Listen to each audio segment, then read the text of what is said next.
global, 4 milhões de toneladas de CO2 por hora, 50% disso fica na atmosfera. Próximo. Boa parte desses 4 milhões de toneladas vem do desmatamento, eu destaco em especial o desmatamento das florestas tropicais, 1.500 hectares são derrubados por hora. Próximo. Não é só gás carbônico. Se a gente olhar o ciclo biogeoquímico do nitrogênio, nós vamos ver que nós perturbamos o ciclo natural do nitrogênio, as plantas fixam nitrogênio, por exemplo, muito mais do que o ciclo do carbono. O ciclo do carbono é o que está propiciando o aquecimento global. O ciclo do nitrogênio modifica a biologia dos oceanos, das plantas, a vegetação dos continentes, e esse número, 1,7 milhões de quilogramas de nitrogênio que ativa, proporcionalmente falando, isso é maior que toda a fixação natural de nitrogênio. E na questão do ciclo de carbono, nós estamos lançando 10 milhões de toneladas na atmosfera de carbono, e o ciclo natural do carbono, fotossíntese e a respiração das plantas e dos animais, é 150 bilhões. Então, proporcionalmente, esse é um ciclo muito mais perturbado. Próximo. A cada hora, os biólogos estimam 3 espécies são extintas, muito poucas relacionadas com o aquecimento global, mas no final do século, o aquecimento global vai ser a principal razão de extinção de espécies. Nós podemos chegar, no final do século, a extinguir 10 vezes mais, 30 espécies por hora, devido ao aquecimento global, que faria a ação humana ser responsável pela primeira vez por uma grande extinção. Nós já tivemos 5 grandes extinções de vida no planeta, todas por razões naturais, e essa seria, se acontecer, a 6ª grande extinção. Próxima. O secretário-geral usou uma frase muito popular, quer dizer, nós estamos com o pé no acelerador em direção ao precipício, ao abismo.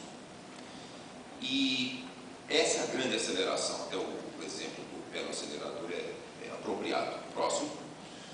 O que é a grande aceleração? A grande aceleração, esse é um gráfico esquemático de como nós estamos usando os recursos naturais, reduzindo o capital natural, muito em cima de um dogma, na verdade, um fato não comprovado pela ciência, que os recursos naturais são, entre aspas, infinitos. E nós, por incrível que pareça, com a capacidade que nós temos de observação hoje, e de entendimento que nós estamos tirando de recursos naturais, essa tendência, que é exponencial, ela tem continuado. A grande aceleração é esse processo, ele é marcante a partir da Segunda Guerra, do fim da Segunda Guerra Mundial, o crescimento populacional explodiu, e mais do que o crescimento populacional, de 1920 até o presente, a população cresceu 3,4 vezes. O uso de energia cresceu 26 vezes. Então, nós estamos com o pé no acelerador e empurrando, e cada vez com um motor mais constante. Próximo. E esses são, isso aqui está em inglês, mas só para mostrar essa grande aceleração, esse caráter exponencial de uso dos recursos, população, crescimento econômico, uso de fertilizantes e os efeitos, né? As grandes enchentes, nós vimos aí, acabamos de ver o efeito de chuvas intensas do Rio, exploração, extinção de espécies, conversão, tudo tem essa característica de crescer muito. Então, esse período dos últimos 50 anos é único. E todos esses impactos, pela primeira vez na humanidade, eles são globais. Próximo. Uma outra fotografia que eu gosto de mostrar, um instantâneo do antropoceno, é essa figura que mostra 10 mil anos, isso aqui, esse eixo aqui são 10 mil anos, e aqui tem o gás carbônico, o metano e o óxido nitroso, esses 3 principais gases de efeito estufa, e responsabilidade das ações humanas. O principal gás de efeito estufa, eu devo mencionar, é o vapor d'água. É o vapor d'água. 60 e poucos % do efeito estufa natural, dos 30 graus do efeito estufa natural, é o vapor d'água na atmosfera. Só que o vapor d'água nós não controlamos. Quem controla o vapor d'água na atmosfera é a evaporação dos oceanos, que depende da temperatura do mar. Esses, portanto, a gente praticamente não muda diretamente a quantidade de vapor d'água. A gente muda indiretamente a quantidade de vapor d'água. Ao aquecer o planeta, os oceanos evaporam mais e nós aumentamos o efeito estufa. Mas nós, obviamente, as ações humanas controlam e são responsáveis por isso. Então, se a gente olha 10 mil anos, vocês vão ver que nos últimos 200 é quase que uma enorme descontinuidade. 37% subiu o CO2, 150% 18%. E o principal, e aí vem a primeira razão da preocupação, é o tempo de residência desses gases. CO2, 140 anos, metano, 11 anos, este 80 anos. Então, essa é a primeira razão de preocupação. Tem uma dimensão física no problema que nós não tínhamos em problemas no passado, nem mesmo do ozônio. O do ozônio, parando de emitir os gases, os CFCs, o problema do ozônio, da camada de ozônio na Antártica, o buraco da camada de ozônio na Antártica, deverá começar a diminuir, talvez em algumas 50 anos, um pouco mais. Esse problema não exista mais. Aqui tem uma dimensão diferente. Todo esse gás carbônico já está na atmosfera, vai continuar produzindo efeito estufa por muitas décadas e séculos, a não ser que a gente consiga retirar o gás carbônico da atmosfera. Próximo.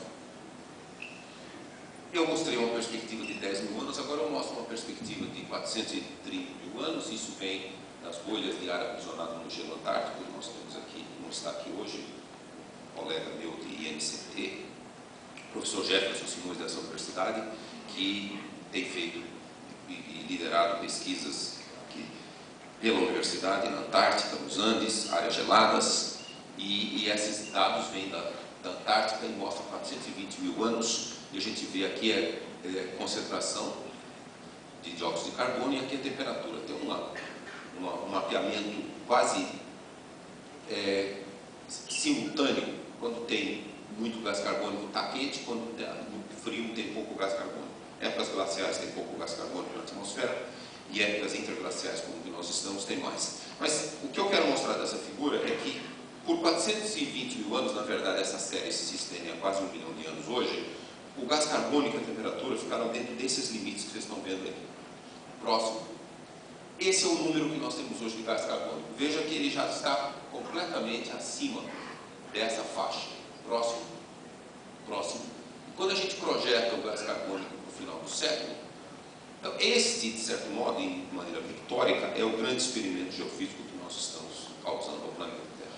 Nós não temos experiência, a não ser que a gente está 20 milhões, 25 milhões de anos atrás, de atmosfera do planeta com essa quantidade de gás carbônico, portanto, com um efeito estufa atmosférico da dimensão que nós estamos já ocasionando. Próximo.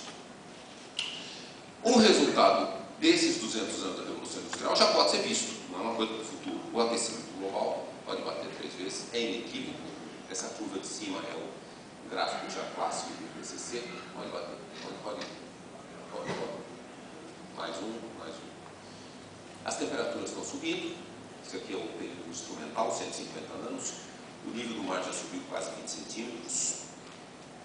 É lento, 20 centímetros em 100 anos, mas é inexorável.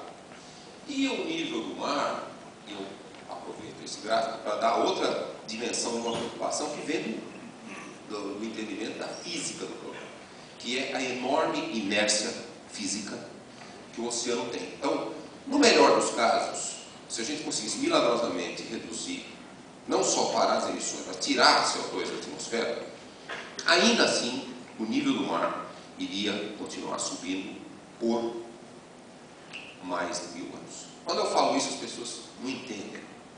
Mas se você tirar o problema da atmosfera, por quê? Porque o nível do mar, se você ligar um aquecedor na superfície do oceano, você liga um aquecedor e você põe um sensor lá no fundo do oceano e você quer saber quando que ele vai descobrir que você ligou o aquecedor.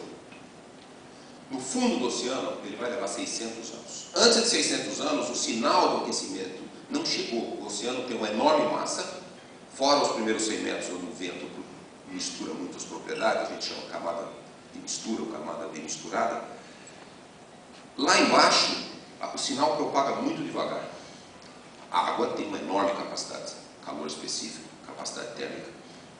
Portanto, a perturbação na superfície do oceano que nós já causamos nos últimos 200 anos, hoje, se a gente quiser medir em watts, em unidade de energia, é 1,6 watts por metro quadrado. É isso que a superfície do planeta está recebendo a mais por causa dos gases em relação a antes do período industrial.